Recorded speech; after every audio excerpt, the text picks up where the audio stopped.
Share the screen, look at the problem. Okay, we have a Carnot heat pump used to heat a house and maintain it at 25 degrees Celsius in winter. On a day when the average outdoor temperature remains at 2 Celsius, the house is estimated to lose heat at a rate of 55,000 kilojoules per hour.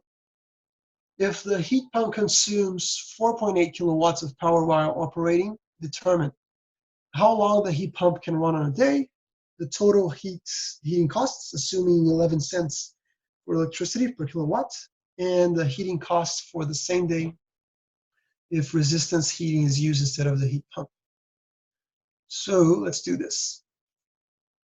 Okay, what do we need to know to be able to solve this? Well, we need to know a couple of things. Well, the first thing we need to talk about is definition of, let me actually put here, problems week 6, problem 6.100.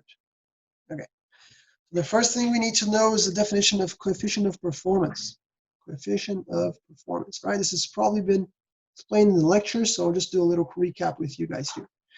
The coefficient of performance, as opposed to the thermal efficiency, is the desired output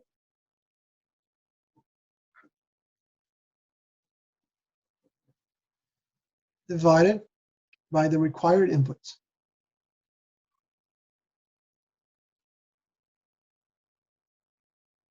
Okay, so note that this is completely different from the thermal efficiency. Why is my screen not properly focused? Oh, focus up. Yeah, that's better. Okay, so note this is completely different from the thermal efficiency, because the desired output is something that can vary completely, right? You might need, you might have a desire for something that's very big, that can therefore not be, the input cannot deal with it.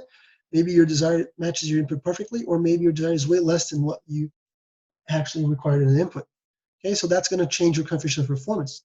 If it's greater than 1, it means that your desired output, right? If it's greater than 1, your desired output exceeds the input. If it's equal to 1, it means they match perfectly. And if it's less than 1, then it means that whatever you need is perfectly matched by whatever you inputting, and you actually have some leg room, let's call it. Okay, but because it depends on what you desire, it's going to change up mathematically a bit according to what you want. So if we want the coefficient of performance for a heat pump, which is our case on this problem here, or heat pump, that's going to be related to how much energy we want to put into our system, into our house in this case, into our 25 Celsius house, and how much work we need to give, or how much work this pump needs to do, right?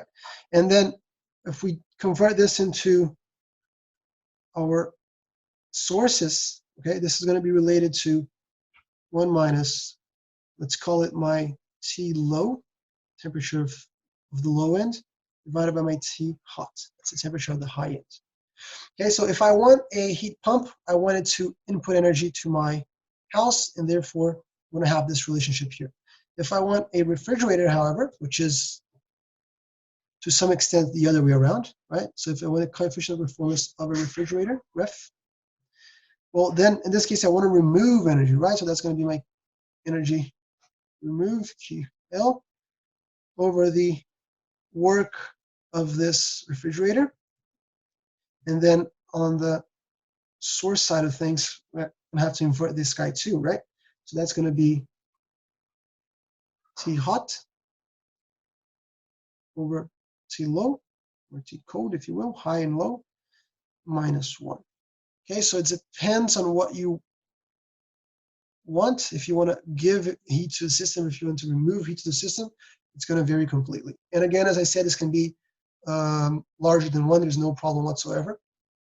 It's not like thermal efficiency, which has to be smaller than 1. Now, in our case here, we have a heat pump. So we're going to be looking at this guy here. I'm not going to cross out the bottom so you can actually copy if you want to. We're going to be using this guy here to solve it. Now let's have a look at what we have. We have a house, beautiful little house there. Very good drawer, by the way. My drawings are amazing. Okay, and this guy is at 25 C. And outside we have 2 degrees C, right? And if you guys did 302, like 302, if you have any common sense, you know that if we have a difference in temperature, we're going to have an energy, right? We're going to have a flux of energy or a rate of energy going from higher temperature to the smaller temperature, right? This one has been given, and this Q rejected has been given, and it's 55 times 10 to the third kilojoules per hour. Okay, and if we convert this, it's the same thing as 15.28 kilojoules per second. So 15.28 kilowatts. So that's the rate of heat that's being lost to this house due to the cold weather outside. If we want to maintain this house at 25, all we have to do is supply the same amount of heat or the same amount of energy so that this guy doesn't go downwards, right? So we don't go from 25 to 24 and so on. Okay, now, before I let you guys work on this, let me just show you 2 things. There's 3 possibilities in this problem here. 3 possibilities. Okay. So the idea is that we're using a heat pump, right? And the first question, the part A of the question is asking us, what is the time required for this guy here? Okay, so let's think about this. The work time, how much time this guy has to be working. The work time required or needed, because I like need because of the desire there. Work time needed, there's 3 possibilities for it. Okay, either it's going to exceed my 24 hours,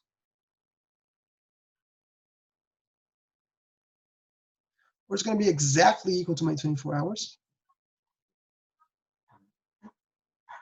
or it's going to be less than 24 hours, right? So if I go ahead and do my calculations and I found that it exceeds 24 hours, what we're saying is this heat pump is deficient.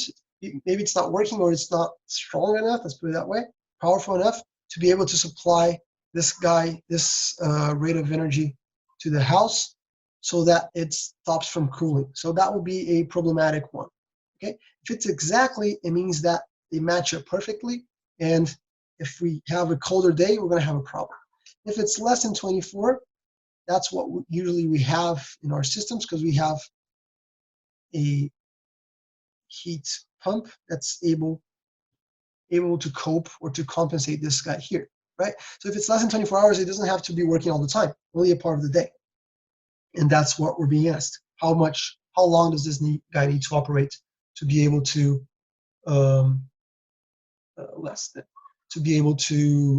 deal with this heat loss here? So I'll give you guys 10, and then we'll go, what time is it? 40, yeah, I'll give you guys 5, and then we'll come back to it and solve, okay? Okay, so we're trying to determine how long this guy is going to run in a day. There's 2 ways to do this. I'll show you both ways. You guys stick with what you find that works best for you, okay? That's more intuitive. Okay, the first one is I'm going to find out how much energy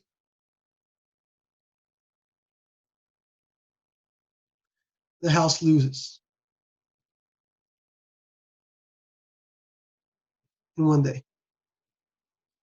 Because we know the rate at which it's losing energy, but we don't really know how much energy that is in one day. All we know, it's 55 times 10 to the 3 kilojoules per hour. So that's quite easy for us to do, right? You know that you just have to take the power and multiply by the time. That's going to be the 55 times 10 to the third kilojoules per hour, and I'm going to multiply that by 24 hours. Okay? And that will give me 1.32 times 10 to the 6. 1.32 times 10 to the 6, and that's in kilojoules. Okay, so this is the amount of energy this house is going to lose in the course of a day. Okay, so with this in mind, we can go ahead and calculate the coefficient of performance of this guy so that we can find how much energy is required by the pump to be given to this house. Okay, so check it out. The coefficient of performance, let's just cross this guy out here.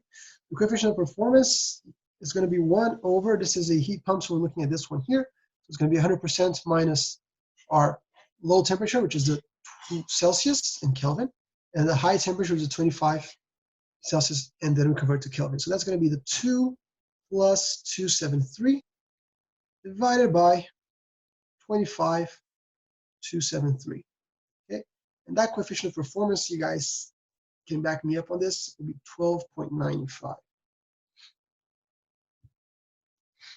Okay, so that's a good thing, right? It means that our engine, or our pump in this case, can easily supply what we want, can easily supply our desired output.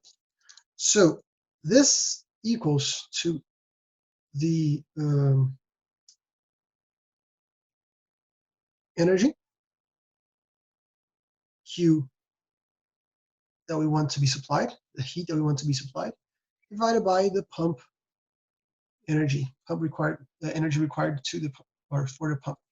And if I solve for the energy required for the pump, I'll get that this is going to be just 15.28. Where's my 15.28? Oh, sorry, 1.32.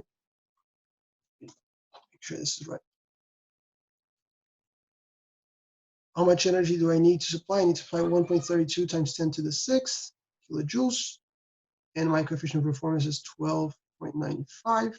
So therefore, the energy that this guy needs to give is 101.88 times 10 to the 3rd kilojoules. Okay, I'll write it down here so it's not messy.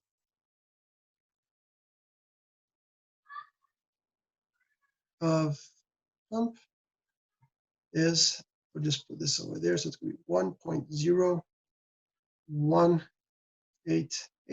times 10 to the 5th, and that's in kilojoules.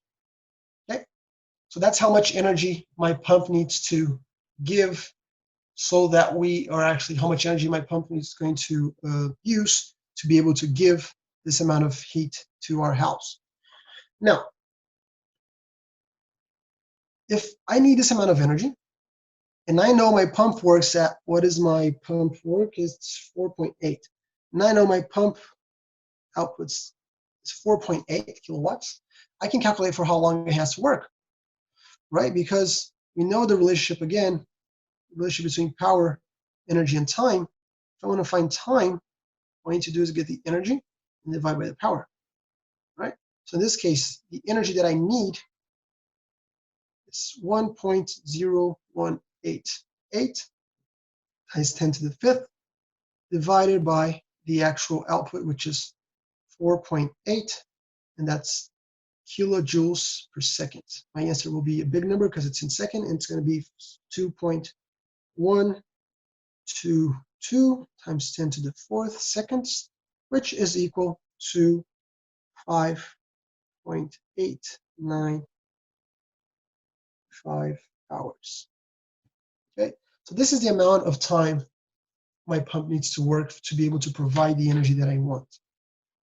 Okay, now there's another way to do it, and I'd like to show you guys because I think it might be useful and it might be easier for some of you guys to understand.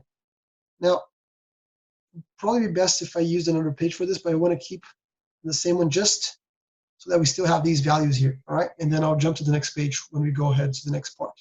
So I'm still solving part A, just solving it another way. I just want to show you. And we can do it this way, all right? The coefficient of performance does not change. And what I can do is, instead of inputting the energy over here, I can input the power. So I can have my 12.95 equals my rate of loss. It's going to give me the rate of energy that I need for the pump. So in this case, my rate of loss is right here, 15.28. So 15.28, that's kilowatts. That's going to be my pump power. So the pump power, just using this equation here, will be 1.18 kilowatts, right? The units is conserved, 1.18 kilowatts. Okay, and then another, what we're trying to answer is, okay, so how long does it have to work? Well, if my required energy rate is 1.18 kilowatts and my guy delivers 4.8, well, it's just a division, right? 1.18 kilowatts, and my guy delivers 4.8 kilowatts.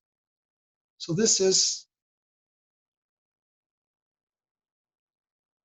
24.58%.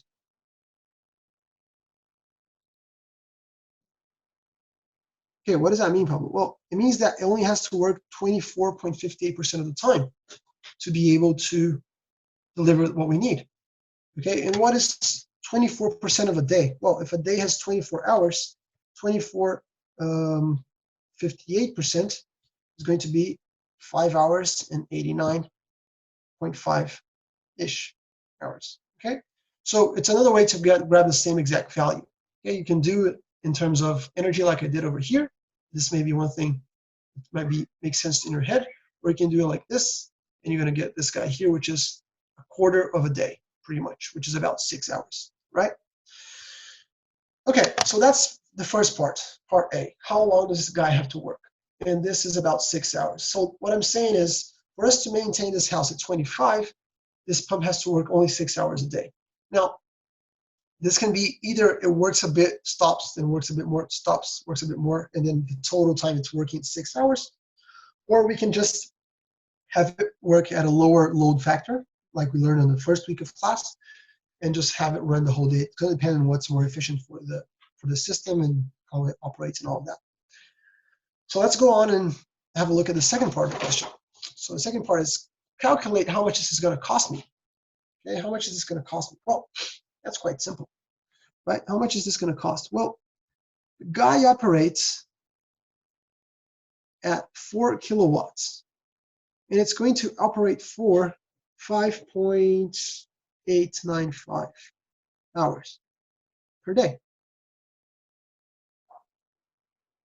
Okay, so if we know how much it costs for the kilowatt hour, all I have to do is multiply these two guys. I'm going to get kilowatt hour and just multiply by whatever it costs. And I do know the value of the kilowatt hour is 11 cents per kilowatt hour. Okay, so how much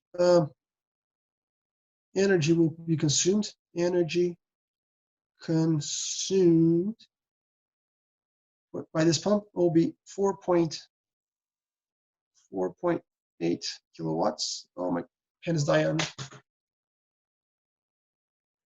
4.8 kilowatts times the operating time, which is 895 hours. Okay, so in other words, my energy consumed, and this is for in one day, right? Energy. So my energy consumed in a day will be approximately 28.3 kilowatt hours. Okay, this is per day.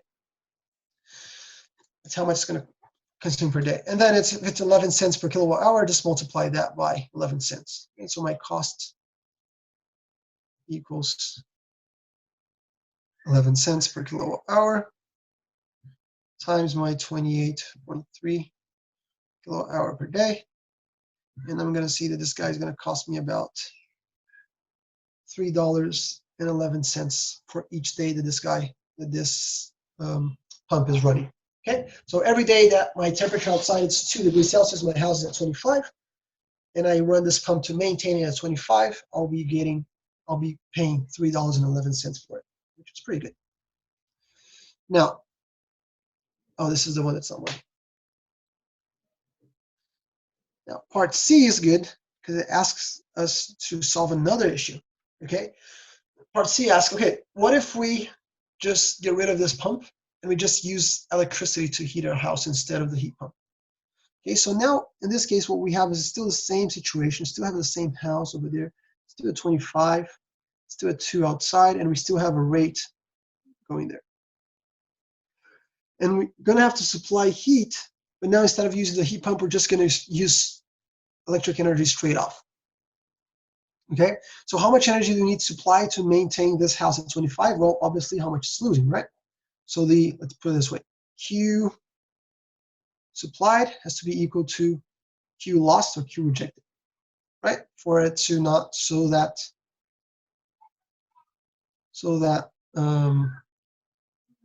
so that no change in temperature. Right? So how much energy do we need to supply? Well, we calculated that already, but we can put it again, right?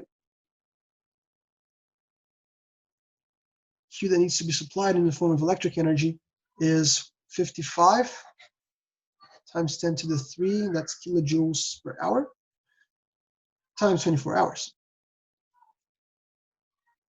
Right? So we're getting power and multiplying by the time, it's going to give us a energy, right? The amount of energy. Now, this is the amount of energy that I'm going to need to be able to maintain 25. Just note that what we actually want, this is going to give us a unit of kilojoules, and that's really, that's energy, it's no problems at all. What we really want is we want a unit of kilowatt hour, because the electricity rate is in kilowatt hour. So what I'm going to do is, instead of canceling these two gears, I'm going to convert this guy into kilojoules per second, which is kilowatts, right? So this is the same thing as saying my Q supplied, let me change colors here. Q supplied, it's still the same equation if you think about it, will be my 55 times 10 to the 3 in kilowatts, and that we did that already before, that was 15.28, right, kilowatts, times the 24 hours, because now I'm going to have it in kilowatt hour, which is a weird unit of energy, but energy nonetheless. And then my cost will be my 11 cents per kilowatt hour times my 15.28 kilowatt times my 24 hour. So 24 hours, kilowatts, and we're just going to be left with units of dollar, monetary units. Okay? And that is $40.30. So it's more than 10 times cheaper to use the pump than to use electricity to maintain our house at 25 Celsius, right? That's why you guys study mechanical engineering, so you can develop these things and make lives of so many people better, right? That's the idea. Do you guys have any questions on this one?